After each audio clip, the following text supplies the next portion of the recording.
Assalamualaikum warahmatullahi wabarakatuh.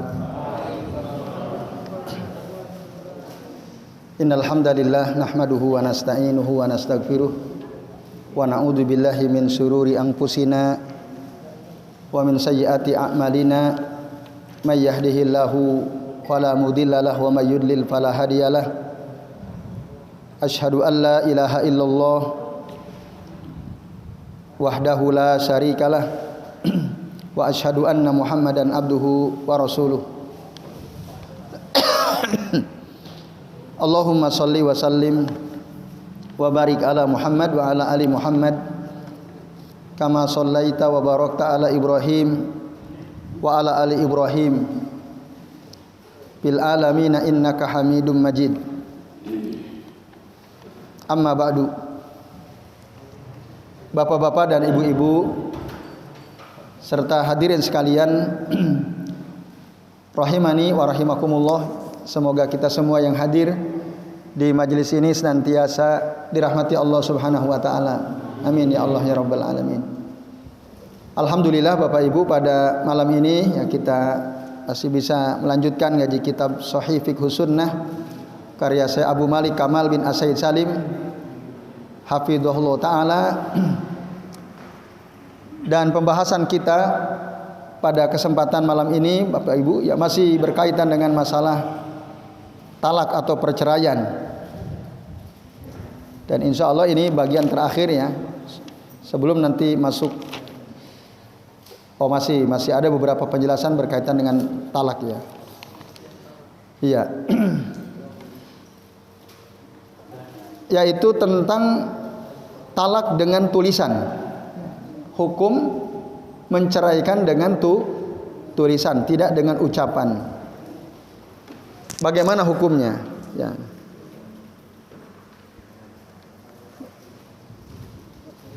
Syekh Abu Malik Kamal bin As-Said Salim mengatakan, "Idza kana ar-rajulu ghaiban fakataba ila zaujatihi bi talaqiha." Ya. Apabila seorang laki-laki tidak ada di tempat, lalu dia menulis ya, surat kepada istrinya bahwa dia menceraikannya. Bagaimana hukumnya? Beliau mengatakan waqa'a at-talaqu idza nawahu inda jamaahiri ahli ilmi minal a'immatil arba'ah wa ghairihim. Maka terjadilah perceraian itu jika memang si suami berniat dalam hatinya untuk menceraikan istrinya, lalu ditulis dalam surat misalnya, atau kalau sekarang berarti lewat WA misalnya, lewat WhatsApp. Nah, ini menurut mayoritas ulama dari 4 mazhab dan ulama-ulama lain bahwa perceraian tersebut terjadi lewat tulisan.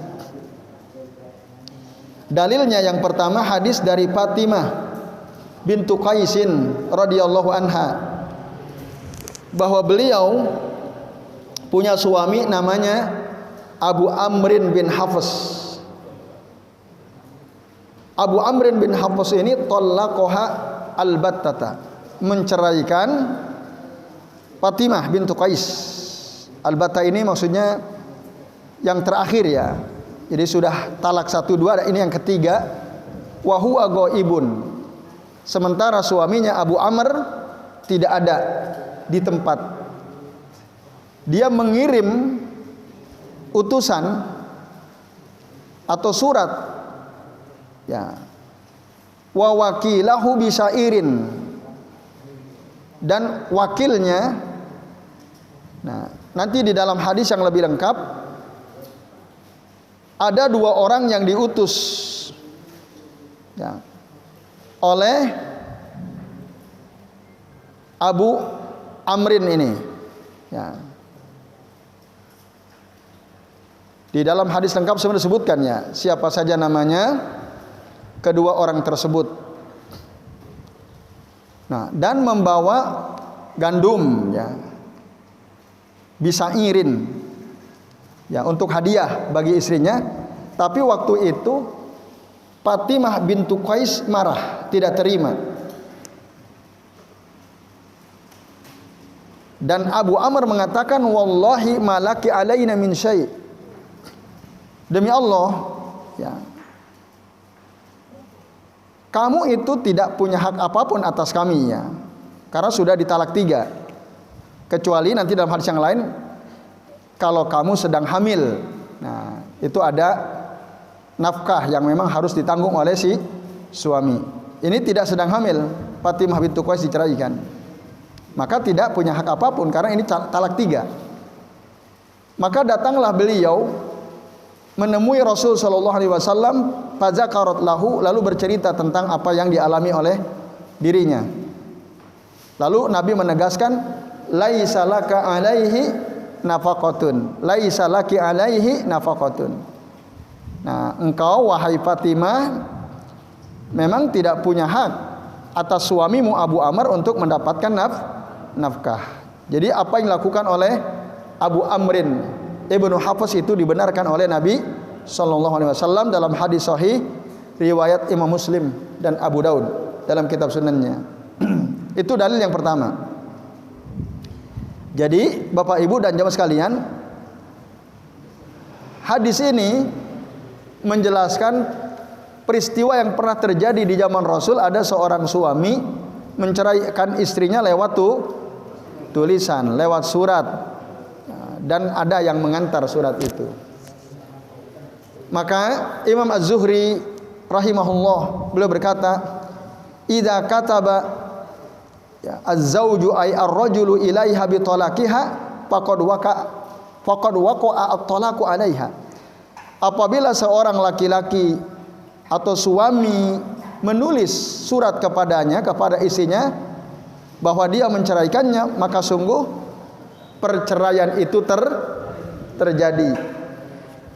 Fa in jahadaha ustuhlipa. Kalau dia mengingkari, menyangkal itu, maka dia ya diminta untuk bersumpah si suami itu. Misalnya dia pernah menulis surat bahwa dia menceraikan istrinya. Suatu ketika dia mengatakan, enggak kok, aku tidak pernah ngirim surat, enggak pernah ngirim WhatsApp ke istriku kalau aku menceraikan dia misalnya. Padahal itu benar, dia sudah kirim. Maka dalam keadaan seperti itu dia diminta untuk bersumpah. Nah ini bapak-bapak dan ibu-ibu serta jamaah sekalian. Kemudian Hasan Al-Basri rahimahullah, beliau mengatakan, fi rajulin katabat bi talaqi imraatihi summa mahahu. Ya. Beliau berkata tentang seseorang yang menulis surat untuk menceraikan istrinya, kemudian tulisannya itu dia hapus. Qabla an yatakallama. Sebelum dia ucapkan, dia udah nulis tuh. Wahai fulanah, hari ini aku ceraikan engkau. Ya. Setelah itu dia tulis tuh. Dia hapus. Tapi dia belum sampaikan secara lisan. Maka kata Hasan Al-Basri, laisa bi syai' illa an yumdiyahu au yatakallama bih. Nah, maka itu tidak ada konsekuensi apapun kecuali kalau dia tidak menghapusnya, ya, atau dia menyampaikannya secara lisan, maka itu terjadi talak. Selama tidak dilanjut, dia hapus, ya, dan dia belum mengucapkan itu, kalau sudah dihapus maka tidak terjadi perceraian. Itu kata Hasan Al-Basri.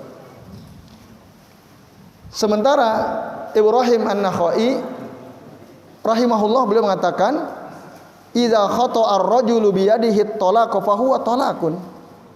Apabila ada seorang laki-laki menulis dengan tangannya bahwa dia menceraikan istrinya, maka dia perceraian, terjadi perceraian itu.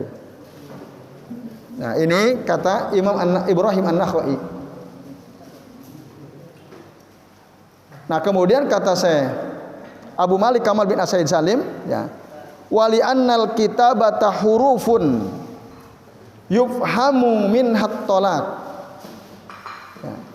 Karena tulisan adalah huruf-huruf yang dipahami darinya at-talaq perceraian, fa idza ata fi habit talaq wa fahima minha wa nawahu waqa'a kal lafzi.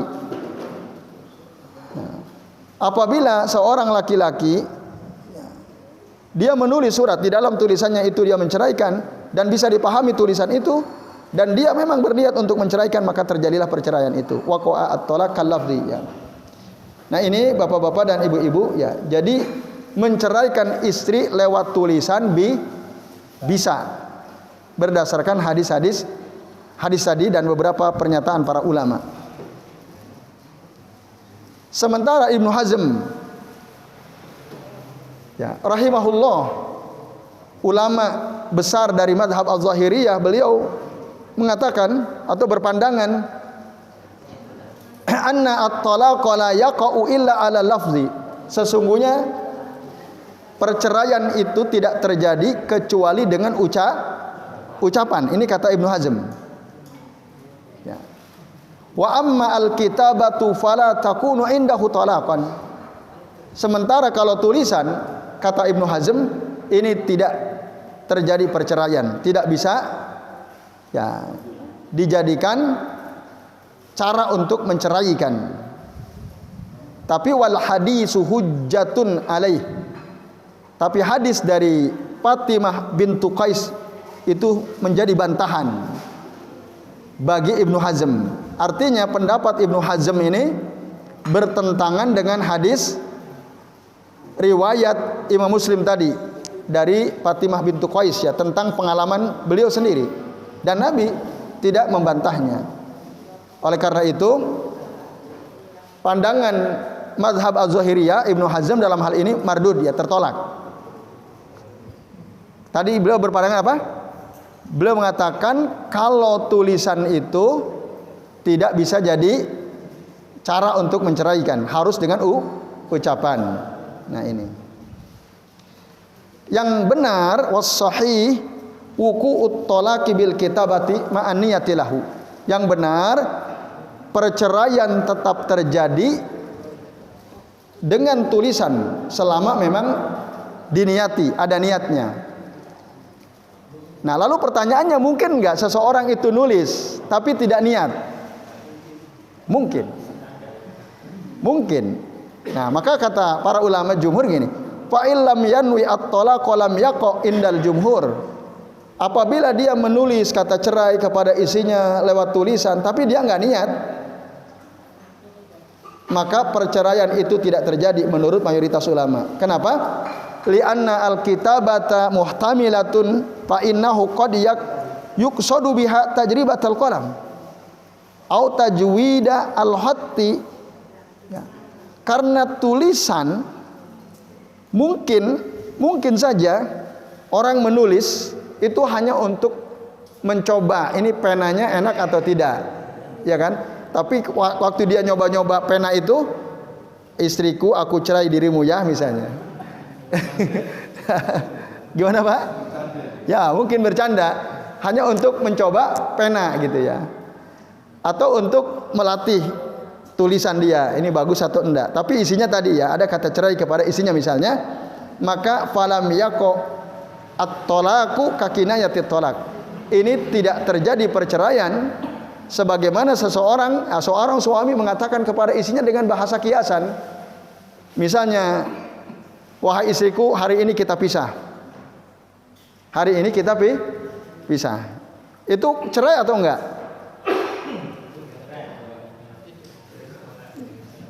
Ada seorang suami mengatakan kepada istrinya, wahai istriku, ya hari ini kita berpisah. Hari ini kita pisah. Terjadi nggak perceraian? Terjadi atau tidak? Kenapa tidak? Karena kata pisah mengandung arti cerai bisa jadi, tapi juga mengandung arti selain cerai. Pisah ranjang, bisa apa lagi?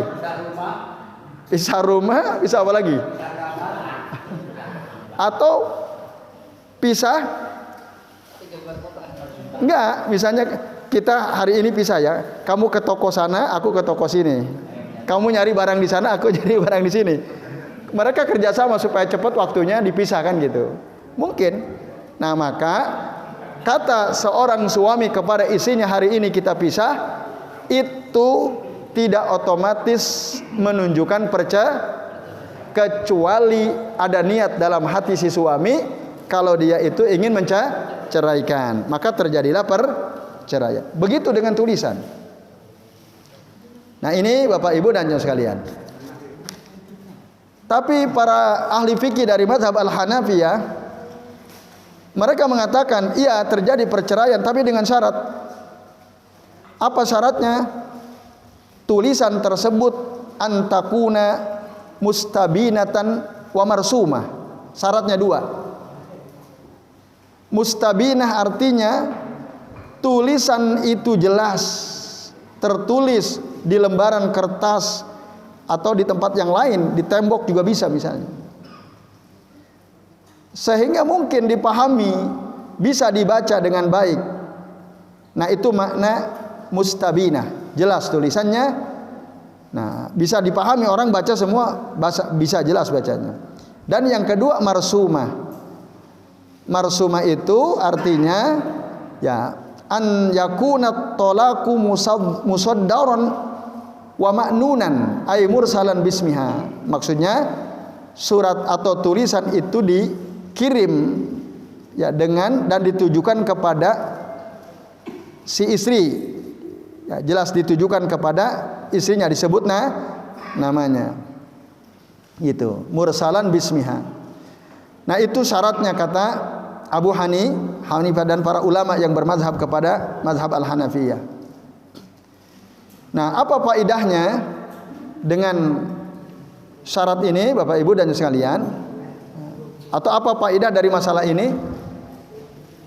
Di antara faedah penting dari masalah ini Bapak Ibu, jika ada suami menulis pesan kepada istrinya, isinya adalah perceraian lewat sarana apapun ya, berupa tulisan. Di zaman modern kan macam-macam sekarang. Bisa lewat email, ya kan? Bisa lewat surat, bisa lewat WhatsApp, Telegram, atau pesan di Instagram, atau Messenger di Facebook dan lain sebagainya kan? Banyak sekali cara yang kita bisa gunakan di zaman modern seperti ini. Nah, maka Bapak Ibu ya, fa in kana al mursalu ilaiha suratan min khattihi, apabila tulisan yang dikirim kepada isinya itu berupa foto tulisan si suami, fayal haku bima taqaddama tahriruhu. Nah, maka ya jelas itu terjadi perceraian. Jika itu berupa tulisan tangan lalu dikirim, dipoto gitu ya, dikirim lewat email, dikirim lewat WhatsApp dan lain sebagainya, maka otomatis terjadi tulisan dirinya sendiri. Tapi bagaimana kalau tulisan itu bukan tulisan tangan, diketik lewat WhatsApp, diketik lewat beragam cara itu ya, di era modern banyak sekali, tapi diketik gitu, bukan tulisan tangan. Itu bagaimana? Nah, kata saya Abu Malik, falladhi yadhhar annahu la yaqau hatta tata'akkada min anna zawjaha huwa alladhi arsalahu. Ya. Wa ta'manu at-tazwir. Maka kata cerai dari seorang suami kepada istrinya, kalau itu lewat tulisan bukan lewat tulisan tangan, perceraian tidak terjadi sampai ya betul-betul bisa dipastikan bahwa memang yang ngirim tulisan tersebut adalah suaminya dan aman dari kebohongan. Memang betul. Nah, kecuali kalau itu sudah jelas meyakinkan bahwa memang yang ngirim adalah suaminya, maka baru terjadi.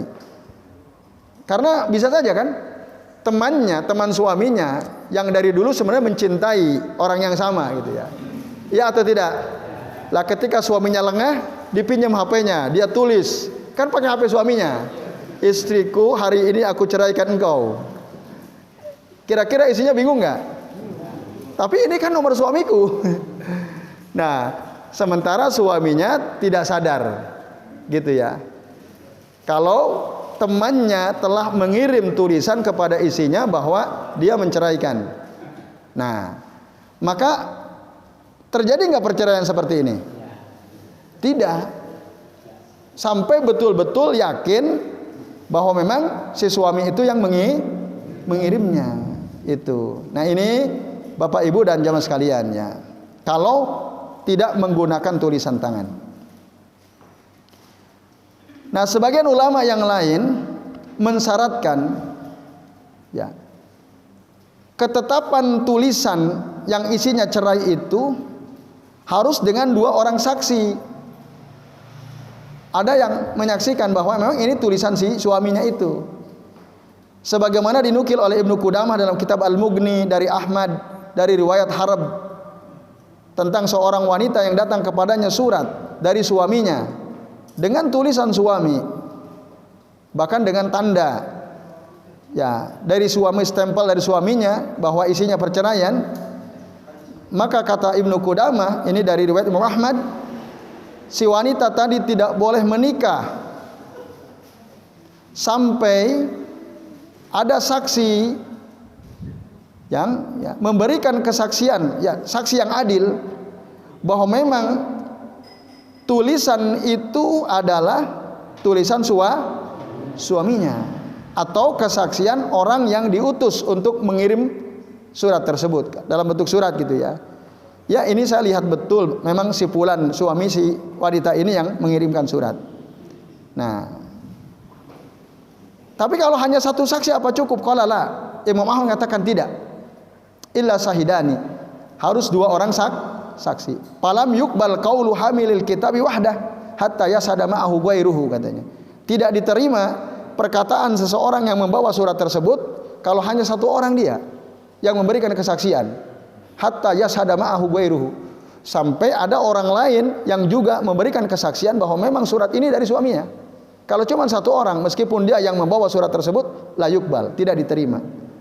Kenapa? Li'anna al-kitaba al-musbitata lil hukuk la tasbutu illa bi syahidaini ka kitabi al-qadi. Karena tulisan yang ditetapkan yang berkaitan dengan hak ini tidak bisa ditetapkan kecuali dengan 2 orang saksi.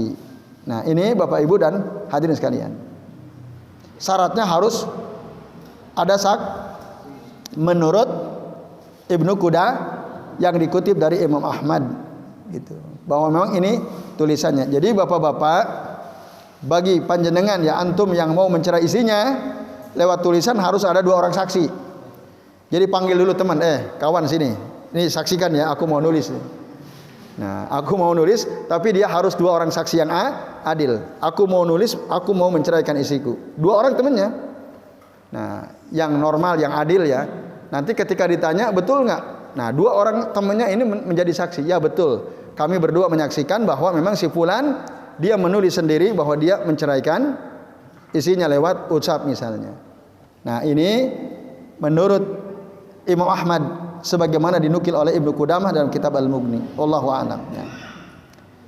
Kemudian bagaimana kalau menceraikan istri dengan isyarat? Tidak diucapkan, tidak ditulis, isyarat. Istriku.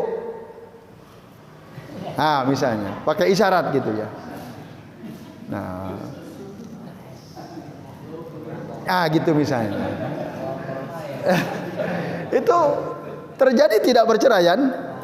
Nah, di sini dikatakan man kana qadiran 'alal kalami la yasihhu talaquhu bil isyarah. Barang siapa yang mampu berbicara, maka tidak sah perceraian dengan isyarat. Indal jumhur, menurut mayoritas ulama. Beda dengan Imam Malik ya. Kalau Imam Malik menyelisihi jumhur, artinya berarti kalau menurut mazhab Malikiyah sah, bisa dengan isyarat. Tapi jumhur mengatakan tidak. Kalau dia normal bisa bicara ya. Wa ammal akhras, adapun orang yang bisu, fal jumhuru, mayoritas ulama berpandangan ala wuqu'i at-talaqi bi isyaratih. Nah, kalau memang dia bisu, ya bisa terjadi. Nah, orang bisu kan ngomong nggak bisa. Nah, Nah, cuma nanti dia bisa nulis atau tidak.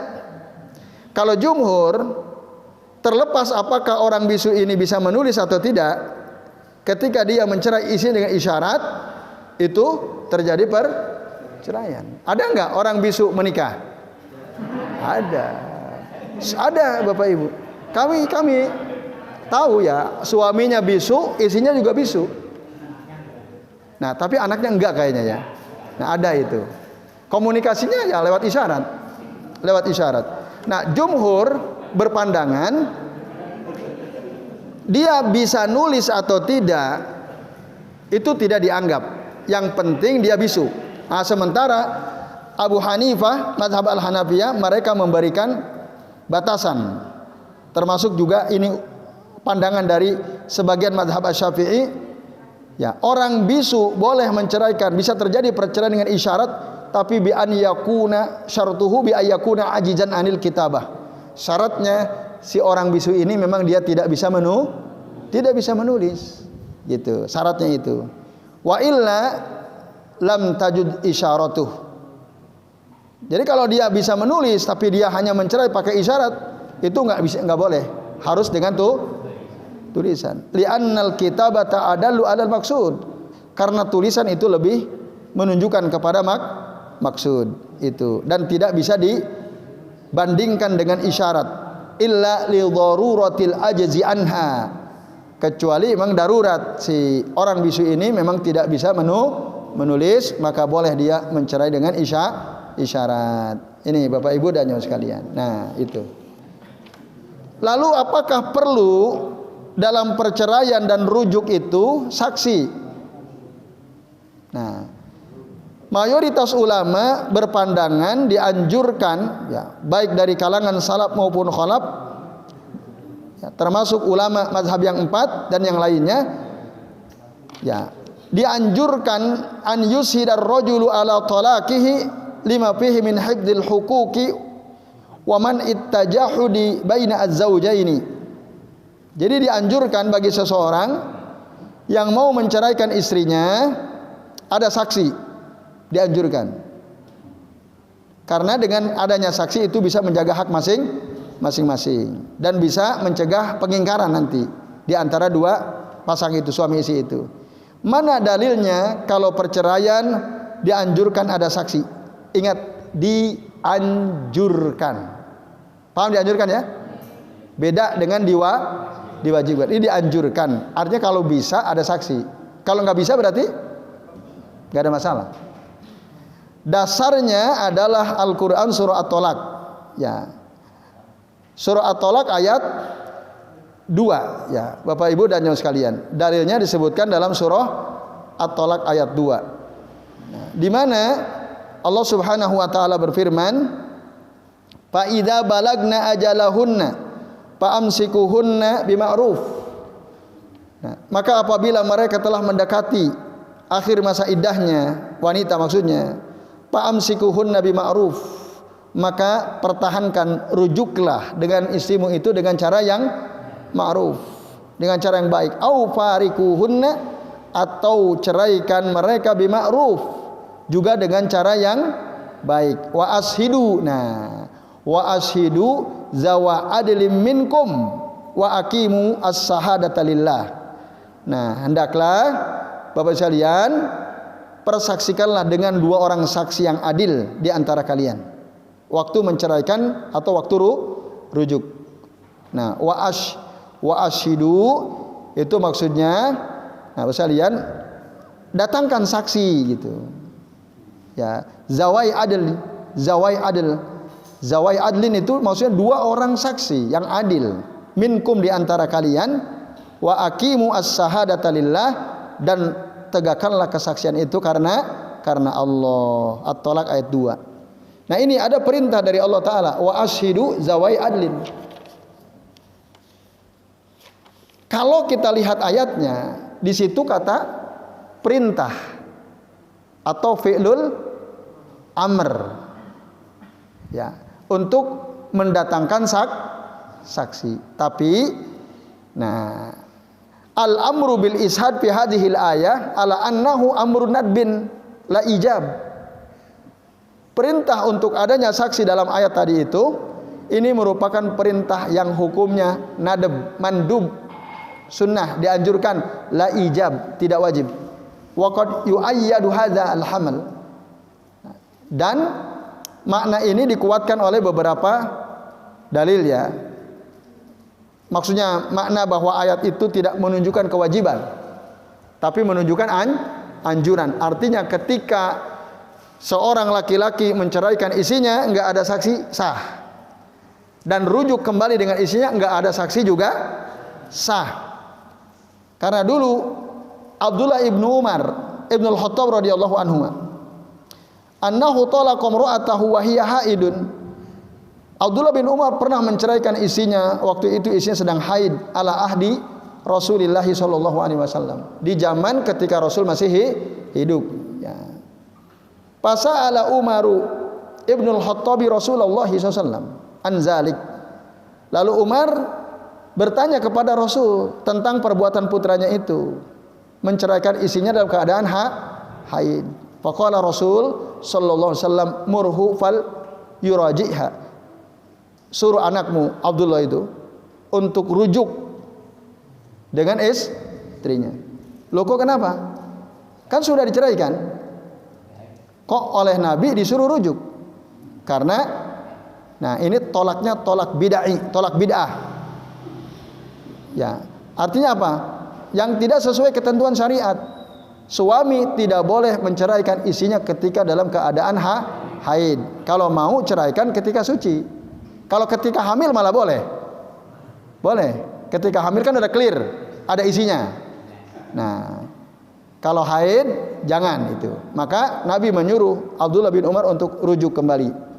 Nah, apakah Nabi bertanya kepada Umar misalnya, anakmu waktu menceraikan istrinya ada yang menyaksikan nggak?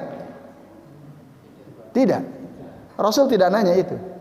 Andai kata kesaksian orang yang bercerai wajib disaksikan, wajib ada saksinya, maka tentu Rasulullah akan menegaskan masalah itu. Ini tidak. Maka berarti perintah dalam surah At-Tolak ayat 2 tadi hukumnya mustahab, bukan wajib. Itu Bapak Ibu.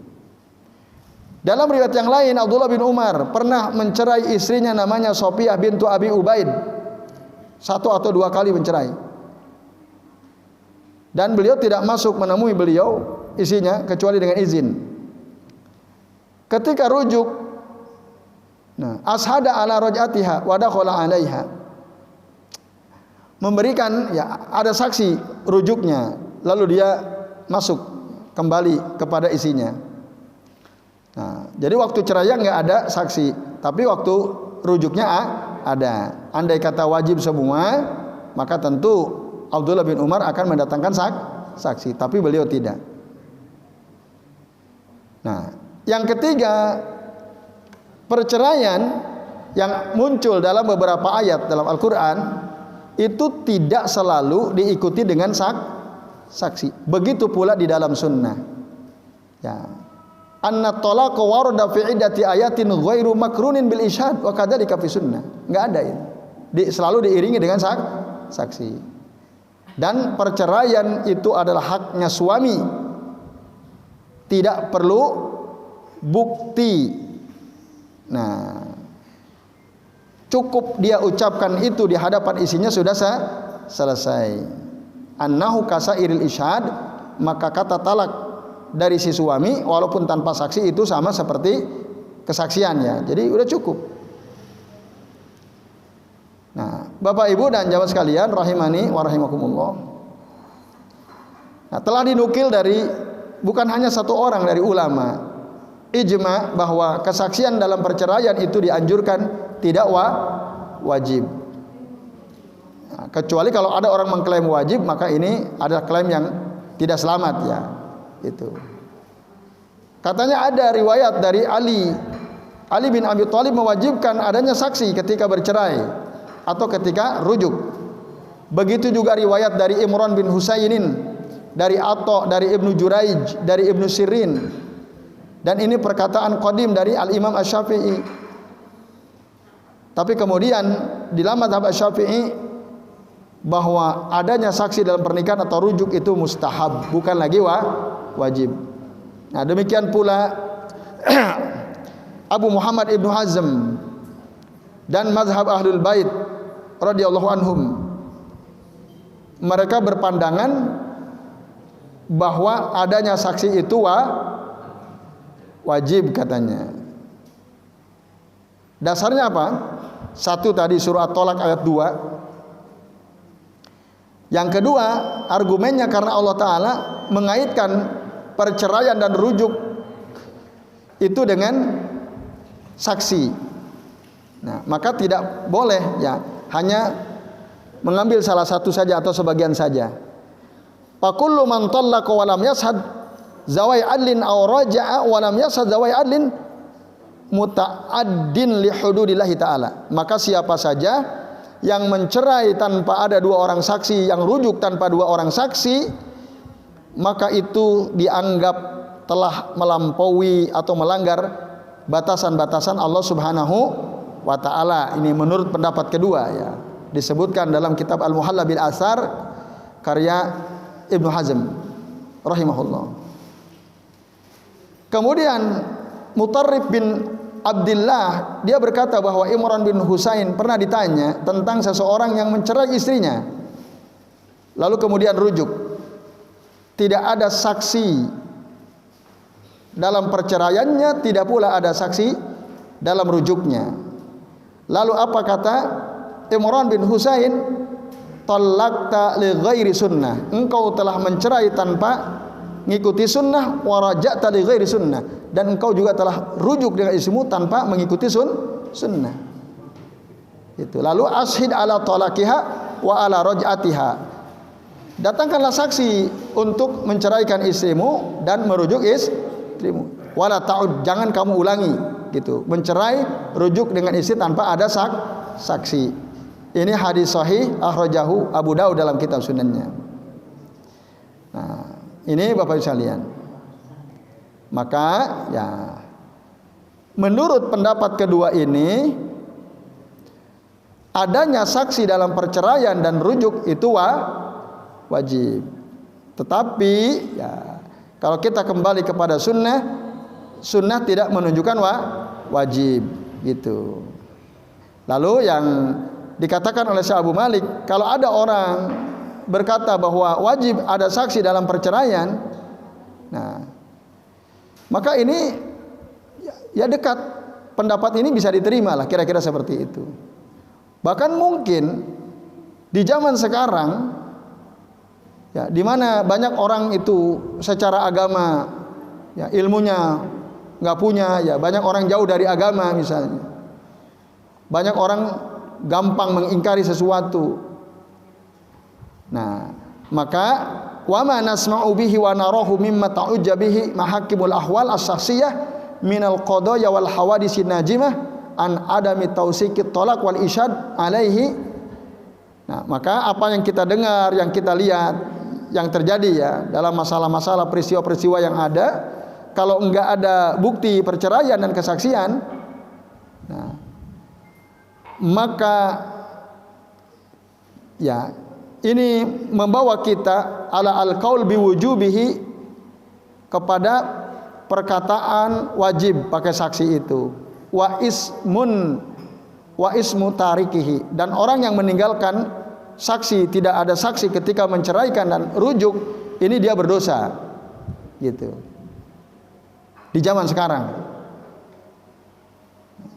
Ala annahu yang bagi at-tanbih ala anna hadal isyad laisa sarton. Tetapi perlu diingat bahwa keberadaan saksi saat bercerai atau rujuk laisa sarton fi sihhati talaq, itu bukan syarat. Artinya kalau ada suami menceraikan istrinya tanpa saksi, talaknya tetap sah, tetap terjadi, rujuknya tetap terjadi, tidak menghalangi sahnya.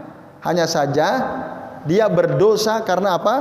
Meninggalkan ayat tadi, surah At-Tolak ayat 2. Innama qad ya'samu tarikuhu. Jadi yang ini yang terjadi memang sah, tapi pelakunya dia berdosa karena disuruh oleh Allah. Wallahu taala alamu bissawab.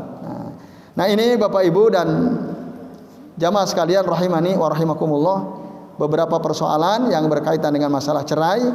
Yang terakhir tadi, ya, perlu atau tidak adanya saksi. Ya, baik, saya kira demikian. Sebelum diakhiri, barangkali ada di antara Bapak Ibu yang mau bertanya. Ya, silakan Pak. Terus Ibu, silakan Pak. Monggo.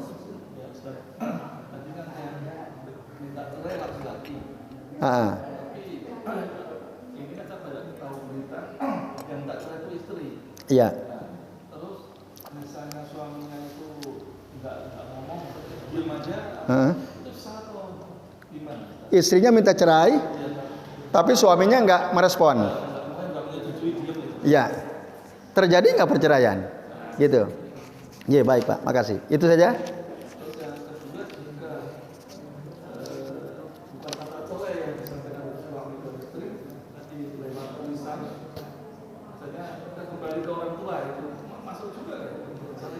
Suami menulis.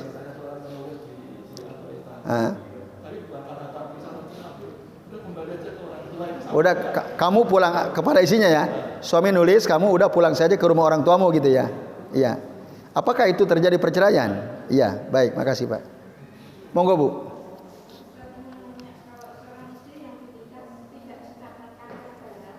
Gimana Bu? Ulang pelan-pelan Bu.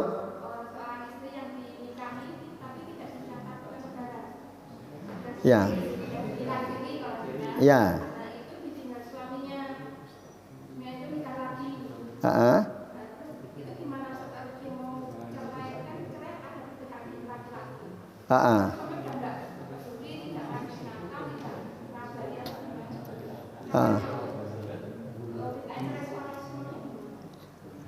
Padahal nikahnya dulu siri ya.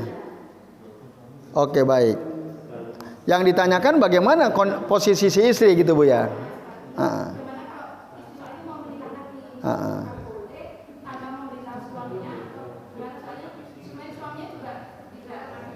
Berapa lama Bu? Udah bertahun-tahun ya. Ya, baik. Itu saja Bu Ana. Ya. Masih ada yang lain sekalian? Cukup? Baik, yang pertama, istri minta cerai. Boleh, boleh. Tapi yang punya hak menceraikan suami. Kalau istri minta cerai namanya khulu. Namanya khulu. Khulu itu istri minta diceraikan. Boleh. Tapi ada syaratnya. Nah, dia harus mengembalikan maharnya utuh. Kalau dia dikasih cincin intan berlian harganya 18 miliar, maka harus dibalikin. Karena saya baca tadi itu ada seorang suami menceraikan istrinya, mas kawinnya cincin intan berlian harganya 18 miliar. Tapi orang luar negeri ya, bukan orang Indonesia ya. Nah, kalau si istri yang minta cerai harus dibalikin. Nah, itu. Nah, bagaimana jika suaminya tidak mau? Nah, jika suaminya tidak mau, tidak setuju, sementara istrinya minta cerai, nah maka harus kepada hakim, pihak ketiga. Istri harus menyampaikan, Pak Hakim, saya ingin bercerai dengan suami saya karena alasan ini dan itu. Sebagaimana dulu para sahabat wanita yang ingin cerai dengan suaminya lapor kepada Nabi. Nah, lalu Nabi ya balikin mahar. Ketika hakim mengiyakan karena alasan-alasannya syar'i, walaupun suami enggak rela, terjadi perceraian. Nah, kalau alasannya enggak syar'i, maka berdosalah si istri. Si istri berdosa tentu. Dia minta diceraikan karena tidak syar'i. Kenapa? Contoh apa tidak syar'i? Karena ada laki-laki yang lebih ganteng yang mencintai dia, lebih kaya misalnya. Nah, atau gitu ya. Tapi kalau ini suami sakit, itu sebenarnya boleh syar'i. Syar'i itu boleh. Cuman kan kok tega banget. Ya, selama ini istri dinafkahi, gara-gara suami sakit langsung minta cerai kan? Kok tega banget gitu ya. Tapi kalau si suami sudah tidak mampu lagi memenuhi kebutuhan batin misalnya, lalu istri ingin minta cerai, itu hak, dia punya hak untuk itu. Cuman tadi secara kemanusiaan kan tega banget gitu. Masa gara-gara sudah tidak mampu lagi dia minta cerai. Tapi itu secara syariat bisa. Cuman kurang etis, itu saja Pak Antun. Nah, jadi itu Pak. Jadi kalau si istri minta cerai, dia tidak otomatis bisa menceraikan. Dia harus datang kepada hakim menyampaikan bahwa saya ingin minta cerai dari suami saya, sebutkan alasannya apa. Ketika hakim memutuskan, iya, Anda cerai dengan suami Anda. Suami ridho enggak ridho, terima enggak terima, perceraian tapi syaratnya tadi maharnya dikembalikan utuh maharnya. Tergantung, kalau maharnya cuma sendal jepit, nah ringan, balikin aja sendal jepitnya kan. Nah, iya, baik itu Pak. Terus suami menulis tulisan, isinya tadi, pulanglah kamu ke rumah orang tuamu. Nah ini namanya bahasa apa? Sorry atau kinayah? Kinayah. Sorry itu bahasa jelas, kalau ini bahasa kiasan. Maka ini tergantung apakah suaminya punya niat untuk menceraikan atau tidak. Guyon. Nah, maka suami si istri perlu klarifikasi, Mas, mohon maaf, ini maksudmu apa? Gitu kan. Ya aku cuman guyon aja. Nah, berarti aman. Ya udah kalau gitu aku pulang ke rumah orang tua aku kan gitu. Nah, itu. Maka tidak terjadi perceraian. Tapi kalau memang diniati oleh si suami, walaupun bahasa kiasan, maka terjadi perceraian. Jadi bahasa kiasan itu harus dibarengi oleh niat. Kalau diniati jadi tolak satu. Masih ada untuk peluang rujuk gitu. Nah, kalau sudah yang ketiga kali tidak ada peluang kecuali jika istrinya menikah lagi dengan laki-laki lain. Nah, itu. Lalu yang ketiga, ada seorang istri dinikahi secara sirri. Para ulama mengatakan selama saksi wali ada, maharnya ada, akadnya benar, maka nikah siri sah. Ya, nikah siri itu kan nikah yang tidak tercatat ya di KUA kalau di kita. Nah, sama seperti syarat pernikahan, cuman bedanya dia tidak dicatat di KUA, itu saja. Iya dong, ya harus ada, ya ada suami, ada istri. Kami punya pengalaman 3 kali kalau tidak keliru ya, menikahkan siri ya. Ya kami tanya, ada nggak bu walinya ke pihak perempuan? Kalau nggak ada walinya saya nggak mau. Nah saya mau membantu menikahkan secara siri jika wali panjenengan mengamanahkan kepada kami untuk menjadi wakil naib. Naib itu kan wakil ya, wakil dari wali menikahkan panjenengan. Nah itu, kalau ada saya sanggupi. Iya, wali itu harus dari keluarga. Bapaknya, kakeknya, atau saudaranya, atau anaknya bisa. Ya, itu. Nah, tapi setelah dinikahi secara siri, kemudian suaminya meninggalkan istrinya, nikah dengan yang lebih cantik misalnya, dengan wanita lain yang lebih cantik gitu ya. Sementara istrinya yang tadi dinikahi secara siri itu diabaikan, tidak diperdulikan. Berapa lama tadi kami tanya? Bertahun-tahun. Bapak Ibu dan jemaah sekalian, dalam Sigo Ta'liq itu di buku nikah ya, kalau ada seorang suami mengabaikan istrinya, tidak memberikan nafkah lahir batin selama 4 bulan, nah maka otomatis itu, nah sudah berarti ditinggalkan. Tapi apakah si istri boleh konfirmasi? Ya bisa saja dia, Mas, maaf ya, sampean kan dulu nikahi aku secara siri.